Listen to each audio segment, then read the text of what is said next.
Welcome back to another episode of the Beyond the Arc podcast. Today's episode, I'm going to be talking about the NFL draft as it is right around the corner. We're going to be going through, talking about specific prospects and just kind of seeing where they fall.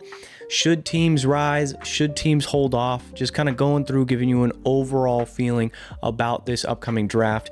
If you haven't been super tuned in, or even if you want just more information on specific players. So without further ado, let's get right on into this. Let's just start off with the obvious number one overall pick, Fernando Mendoza. I think he's got this Matt Ryan NFL comp to him. They both big body frames, not necessarily extremely athletic, but can move. But overall, I think it'll be a solid NFL QB. The one concern I have is whether or not it'll work in Las Vegas. Mendoza, I don't know if he screams Raider culture. Now of course, being in Vegas now instead of Oakland, that could change the tide of how a traditional Raiders fan or traditional Raiders culture is. But as far as Fernando Mendoza goes, another question I have is, can they protect him?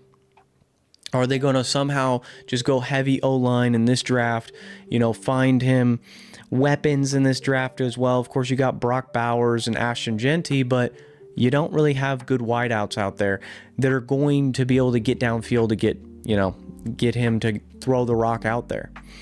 Fernando Mendoza, though, I think it's an obvious one of one. I think you have to draft him one of one. No other question about that. But there are some players that there's speculation of where they're going to go in the draft, right? For example, I think that picks 2 and 3, I think it's going to be a combination of an Arvell Reese and David Bailey. You can take your pick on which one you want, but I think that the other will be there at 2 and 3. At number 4, though, I think that this is where the draft kind of starts, right? Number 4, the Titans have been tied to possibly drafting one of those, edges if they fall off the board, either Reese or Bailey if they fall down the draft board. But they've also been tied to drafting Jeremiah Love quite a bit because Jeremiah Love seems to be this generational running back. He's been compared to with Saquon Barkley. I've seen a lot those elusive backs of the world where he's a bit of a unicorn and can kind of do it all. Now, when you're seeing a lot of the comparisons of Saquon Barkley, you have to look at the team that drafted him, the Giants. And what did the Giants not do? They did not protect Saquon. So he was getting injured a decent amount, right? And then he goes to the Eagles and he explodes. Yes, this last season he regressed slightly, but we know, of course, you're going to have a little bit of regression when you have one of the greatest NFL single season rushing seasons that we've been able to actually witness.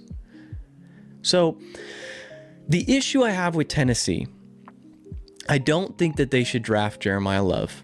Cam Ward was getting swarmed last season. I think you focus O-line, right? If you can somehow, if you can go and grab somebody like Francis out of, I believe he's out of Ohio State, I want to say.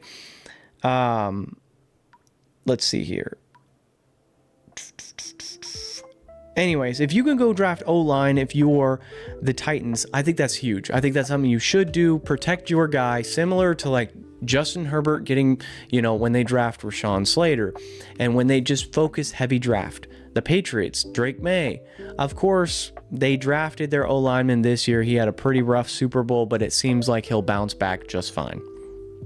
But of course, every QB receiver combo or every QB dynamic offensive talent combo is not successful if you don't draft the O-lineman. Look at the Bengals.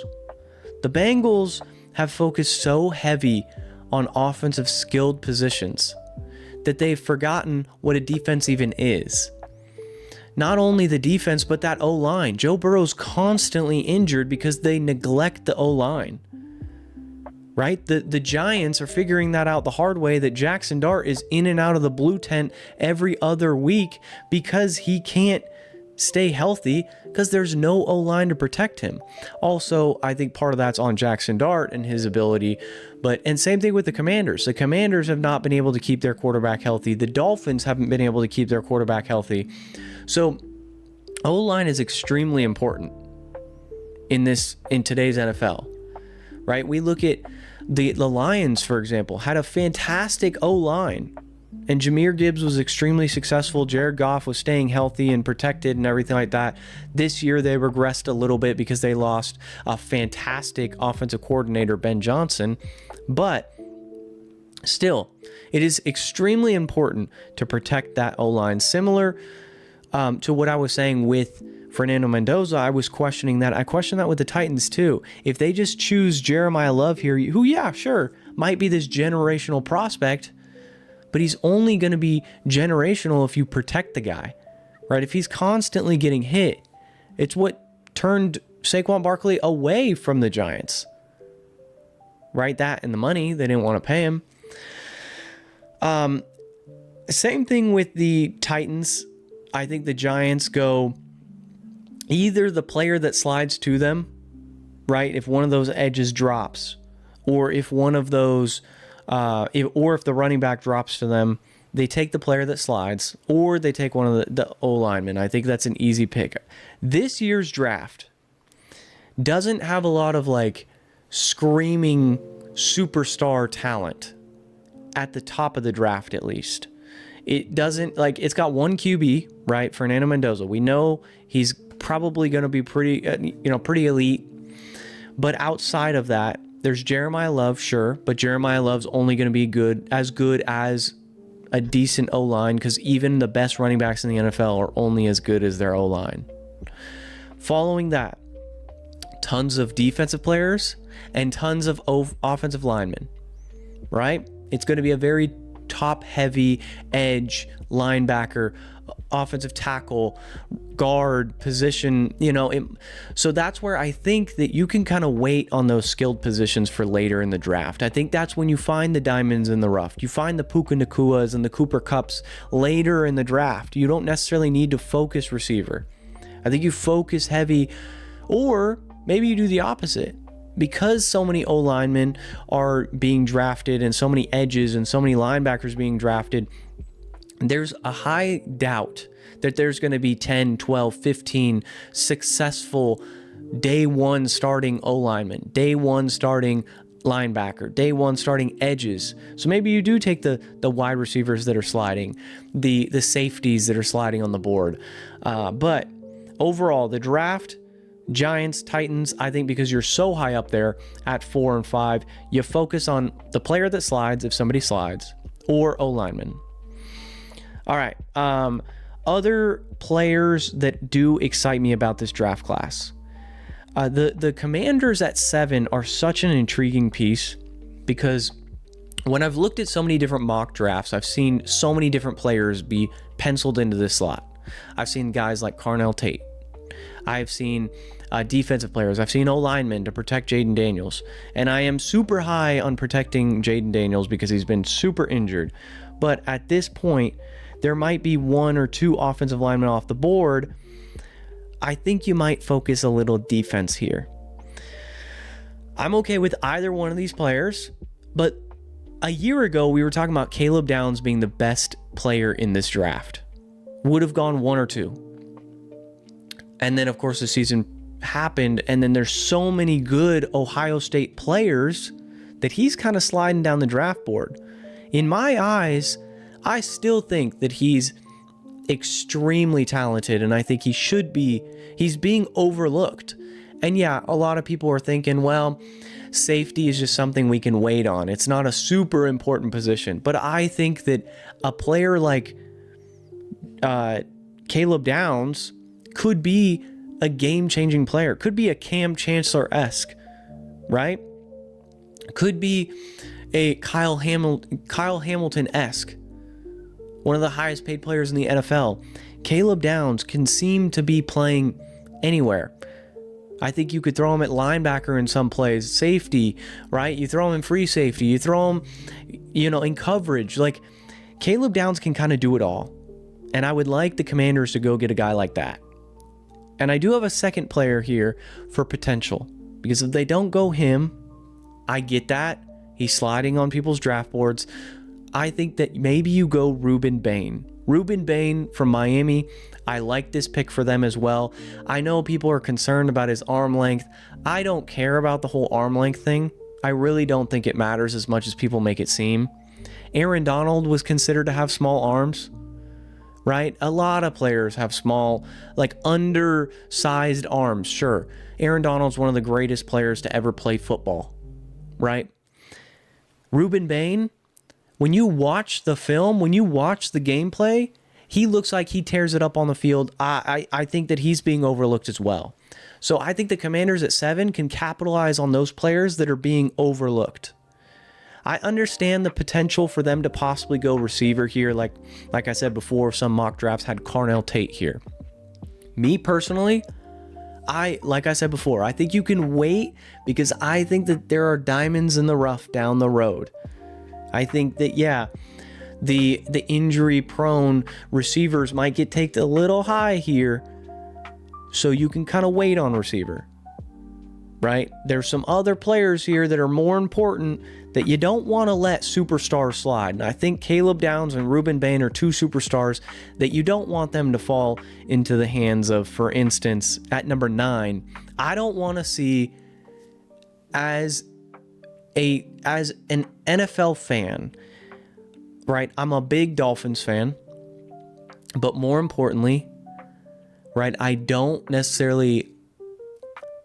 that it would be dangerous for Spagnuolo to have Caleb Downs in his back pocket, because what he already can do scheming defenses with what everyone says all year about the Chiefs for the last few seasons is, oh, the defense just isn't as it used to be, and then playoffs come and Spags has just all these cards sitting in his pocket because he hasn't, they honestly have been they coast in the regular season, then playoffs come and they turn up a notch.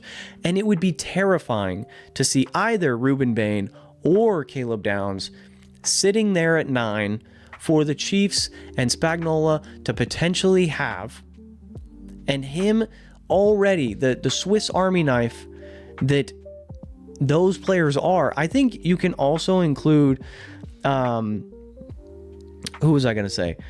You can also include Sonny Styles in this. If he slides, because Sonny Styles is that player that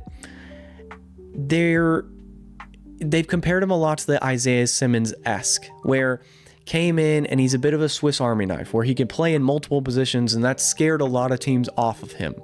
Because if you don't have one solid position, that'll scare them because of what happens with Isaiah Simmons. He flopped. Wasn't what we projected. He was this unicorn-esque. But I think that there's a reason he flopped, and it was the organization that failed him, not him specifically.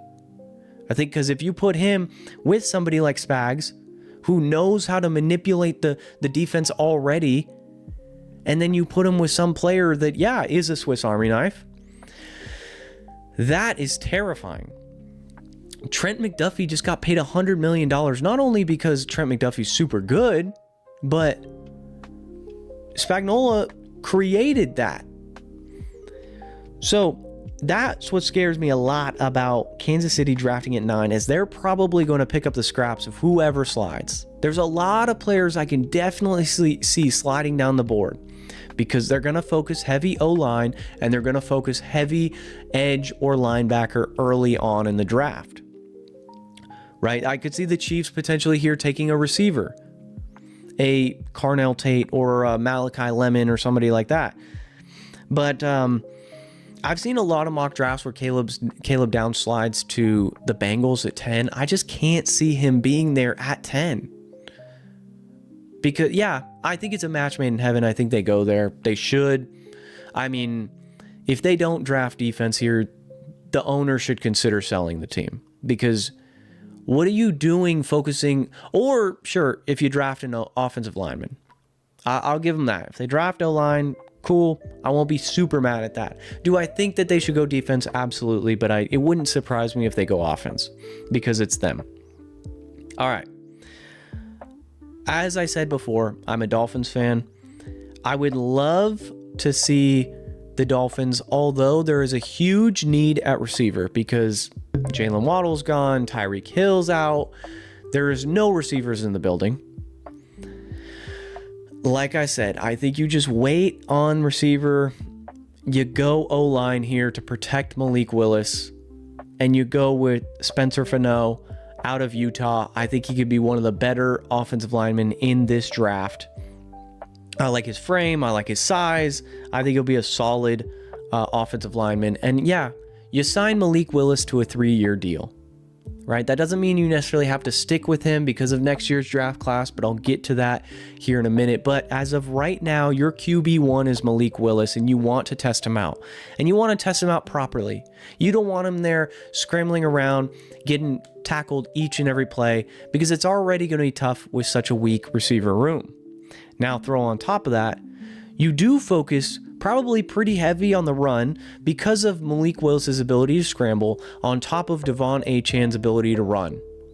This is going to be a run-heavy team. You might as well focus O-line because Devon Achane is your number one option.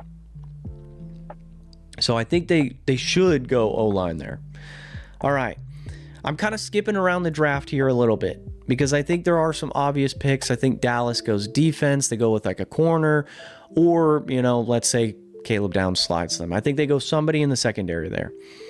The Rams, they'll probably draft a receiver. It seems that they've been kind of screaming this. All the draft boards say it. They really want to focus receiver.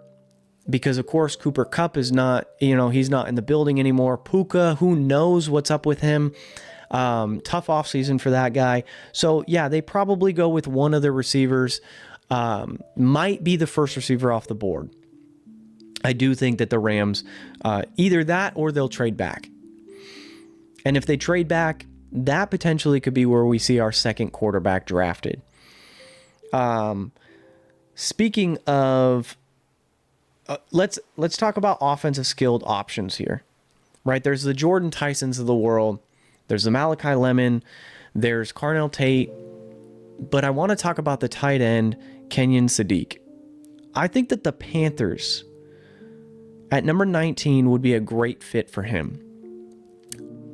He's not going to be a great blocking tight end, but he's going to be a great pass catching tight end. Right? He's gotten comparisons to the Kyle Pitts. He's gotten comparisons to the Evan Ingrams of the world. Bryce Young, I think this is his last year.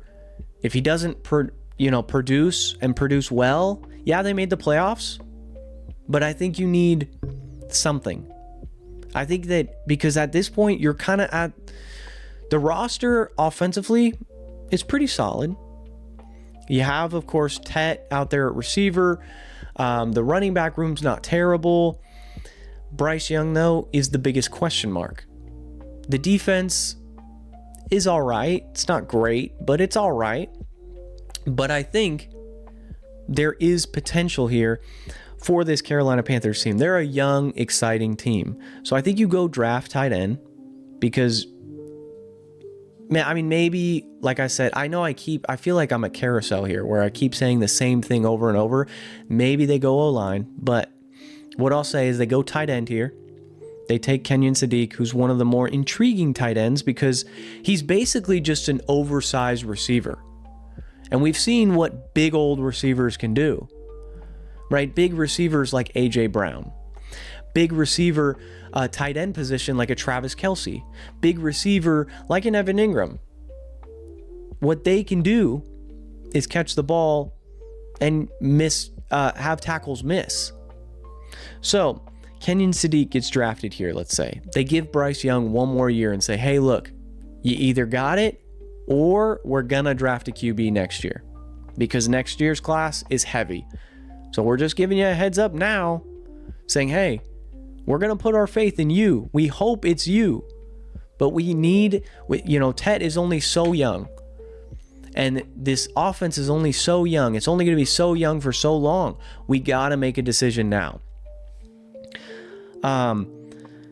Now, the Jets are at 16. I know that's before the Panthers and all that, but The Jets are in an intriguing place because they have 2 picks in the first round, of course, with the whole Sauce Gardner trade. They are in an intriguing spot because they have potential to draft Ty Simpson. I think they hold off on quarterback. I think 16 is a little high for Ty. Could I see the Jets doing it? Absolutely. I think it would be a disaster. And it's not because of Ty Simpson, and I'll get to him. But the Jets organization, I just don't think they're in a spot to take their quarterback of the future right now. I think what they do is just take best player available. You know, maybe you look to move off of Garrett Wilson, just get some draft comp for him and recoup, scramble to get as many picks as you kind of can, and just take best player available because there's so many holes on this roster. I don't think you take a QB here and he just gets absolutely murdered. I think you let Geno Smith do his thing, see what he's all about, see what he can do with this offense. He's obviously not your QB of the future because he wasn't before. And then next year you focus quarterback. So that brings me to Ty Simpson. So Ty Simpson is a player that I don't think people are talking about him enough being QB2. I think it's important to look at what Alabama was this year, right? I've got family from Bama, so we are Bama heads, but I think I would say this about a decent amount of QBs in the similar spot that Ty Simpson was. So, what we can look at is Alabama has had arguably some of the greatest college athletes ever come out of the program, right? Ever come out of college football. We've had, the Amari Coopers, the Julio Joneses, the Eddie Lacy's, the Trent Richardsons, et cetera, et cetera, et cetera. The quarterback position hasn't necessarily translated super well in the NFL.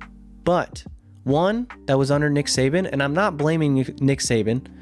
I just think there was so much talent, so many 5 stars around all those quarterbacks. There was no need for them to be elite. They could be decent. This season, though,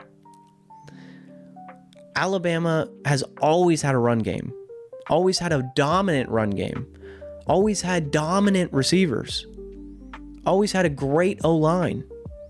This season, they didn't. Right? The A.J. McCarrons of the world and the Bryce Youngs of the world didn't need to really throw on 3rd and 8 because they were dealing with 3rd and 2. Because they had running backs or receivers. Bryce Young was throwing to Devontae Smith.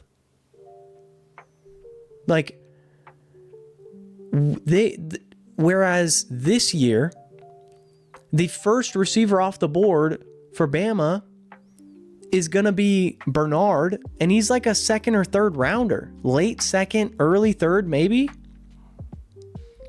And Bernard, great season. I think he's an underrated receiver in this draft, but a lot of that's probably bias. I think he has this big receiver potential where he's not going to be super fast, but he can catch a ball. He can catch a lot of balls. I think you throw a ball at his way, and he's got a mix between like a Mike Evans and an A.J. Brown. Big old receiver who he can bully a corner that's 5'11", 6 foot. Because of his size, his pure frame. So that's where I could see a team like the Rams not taking a wide receiver in the first round, just waiting, or Commanders capitalizing on a 2nd or 3rd round receiver, Bernard, who's sitting there. Anyways, let's get back to quarterback though. Ty Simpson had to throw a lot on 3rd and 8. Didn't have a run game because the running backs this year just weren't fantastic. The receivers, Bernard, solid.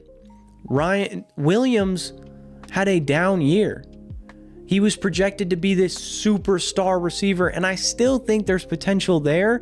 It has, of course, dropped a little bit because of the down season, but Ty Simpson got them. I mean, they made the playoffs.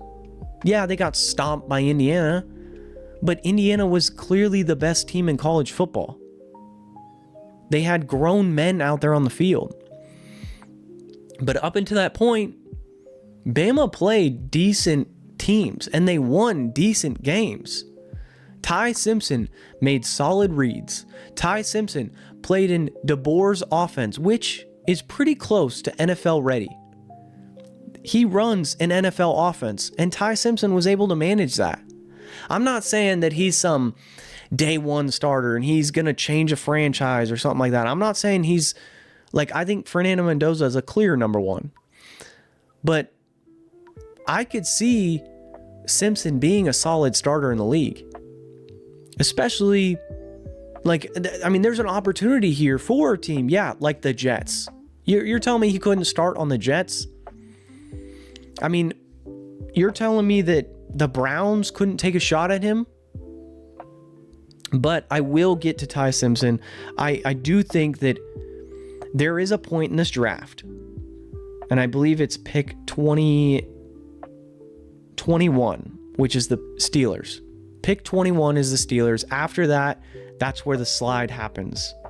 So, pick 21, if he's not taken by the Steelers, I think that somebody trades into the back end of the first round and goes and gets him.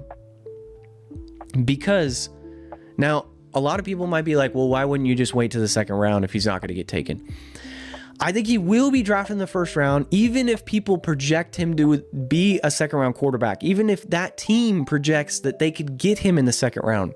If you draft a QB in the first round, you get that 5th year option. If he falls to the second, that's gone. So that means you have a 5-year gap from the day he's drafted to 5 years to figure out if he's your franchise. Taking out that year, especially if he goes to, right, I have him projected to going to the Cardinals. I think the Cardinals end up trading back into the first round because round 2, they are, let's see, round 2, they have pick 34. So if he's still on the board at 27, 28, and you're, I don't know, you're the Niners or the Texans or the Chiefs, you might consider, hey, we can slide back a couple spots. We can get an extra pick on top of that, right? An extra 4th or something to move back 6 spots, 7 spots, to then the Cardinals end up trading up to go get Ty Simpson. Then they have 5 years. Year 1, he doesn't need to start. I mean, because you have Jacoby Brissett right now, right? Jacoby, when Kyler Murray wasn't playing, Jacoby was actually playing pretty decent with this offense. So there is no rush for Ty to be ready day 1. You can consider him starting week 8, week 9. We'll see what Jacoby does. But even if he doesn't play at all this year, and you do the Jordan Love experiment, where you just let him learn, then year 2, you say, okay, Jacoby's older. We're going to go ahead and just focus elsewhere. I do apologize. Looks like the video did stop here. The battery died on the camera, so we're just going to be rocking audio for the rest of this. So, Ty Simpson, though, to the Cardinals. Cardinals are a team that they could look to trade back into the first round. I think that the Browns potentially could, the Jets could, but I do want to say that I think that there are teams that are going to hold off for QB4 next year, or teams that should. The Jets are high on that list for me because, like I said before, I think this year you just acquire all the good talent you kind of can. See what's up with Geno. Obviously, he's not your future, but, you know, can this roster, you know, your rookies this year are then second year players next year, and then you're looking at a roster that is a little more mature, a little more ready to take on their franchise QB in an Archie Manning or somebody like that. Next up, another team that could wait on QB. Let's talk about the Browns. I think you give Shador another year. You see what's up with him. Maybe you play around with Dylan Gabriel a little bit more. I don't think he's an NFL QB. I think he's a little too small. Doesn't make right reads. Don't love it. But I think you just see what's up with Shador, because I think he showed glimpses that he could be a solid player in the league. Enough to where you don't need to touch Ty Simpson or, the LSU QB or somebody like that. The Cardinals are potential to wait. I mean, obviously, if Ty Simpson's there in round 4, yeah, sure, why not? Go take him. But they also potentially could draft a QB the following year. I could see that. But the Saints are another team that I think that they'll ride out Tyler Shuck this year and see, do they really think that he's the future? And if they do, cool. That's totally fine. But if he has a rough season, with it being such a heavy QB class, with everyone saying it's going to be another one of those classes where there's potentially 4, 5, 6 franchise quarterbacks, going back to the Caleb Williams, Jaden Daniels, Drake May, Bo Nix class, where there's a solid 4 NFL starting QBs there. You're like, oh, if that's the case, yeah, maybe we don't necessarily see Shuck as the franchise. He's good, but he's not great. We can trade him, recoup some assets there, and take our guy Archie or whoever it is. The Rams, I think, also consider taking a quarterback next year. I think that they're a team that could use that 5th-year option, end of the first round kind of quarterback, right? Learn from Matt Stafford, sit down, wait your turn, you take notes, you come in, you're ready, boom, and this roster is ready to go. That defense is young. That defense ain't going anywhere. They just spent a lot of money on Trent McDuffie, so you need to go cheap on a quarterback in the future. That's why you draft one, of course. The Dolphins are a team not going to take a QB this year, even at 30, with them picking at 30 because of the whole Jalen Waddle trade. I don't think that they take a QB there, even if Ty is still on the board at 30, because you have Malik Willis and there's so many other holes to fill. So that's where you're like, all right, we pass. The Cowboys could be a potential sneaky team to take a quarterback next year. If Dak flames out, just doesn't have a great season, why not? Why not take a QB? I mean, you traded Micah, right? Stirred up some stuff, traded Micah. You got Quinnen Williams, which I do actually like for them. Quinnen Williams, solid pickup as well. But I don't think that they will. I think that they'll just keep rocking Dak. But I could see a world where, yeah, they're like, well, screw it. Let's make some noise. Let's trade Dak. Go get I don't know what Dak would even be valued at. A second? A first? Because you're thinking one of those other teams could potentially look at him. The Panthers, the Jets, the Rams, the Browns, like I said, the Cardinals, the Saints, any one of those teams, the Ravens.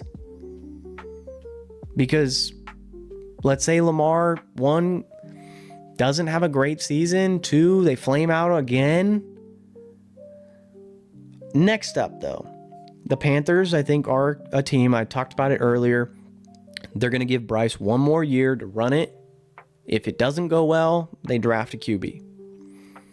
And this is a combination of not only drafting a QB, but also like signing a free agent, trading for a quarterback. So any one of those teams I just listed could potentially be in the market for trading for a QB or drafting a QB.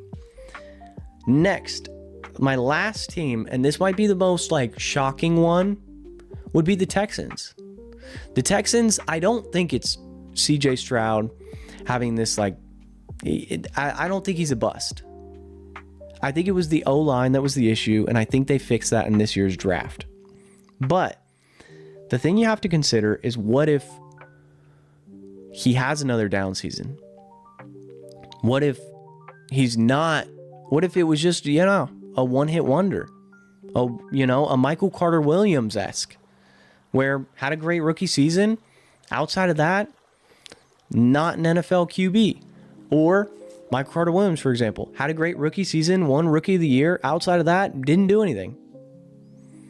CJ Stroud, bro, had 4 picks in the playoffs against the Patriots.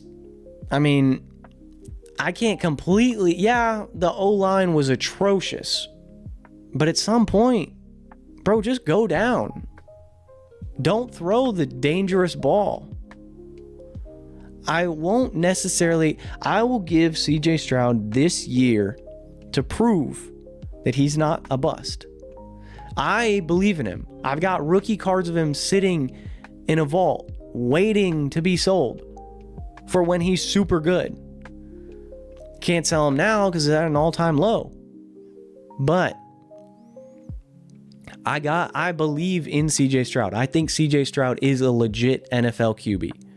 I think he's a legit top 12 NFL quarterback when the proper tools are with him. And that's O-line being solid and his receivers not constantly being injured. So, all right, guys, that is going to do it for us in this Beyond the Arc podcast. If you do disagree with anything, please let me know in the comments. What did you agree with? What did you disagree with? Let's have a conversation. So without further ado, it's been another Beyond the Arc episode, and I'll catch you guys in the next one. Peace.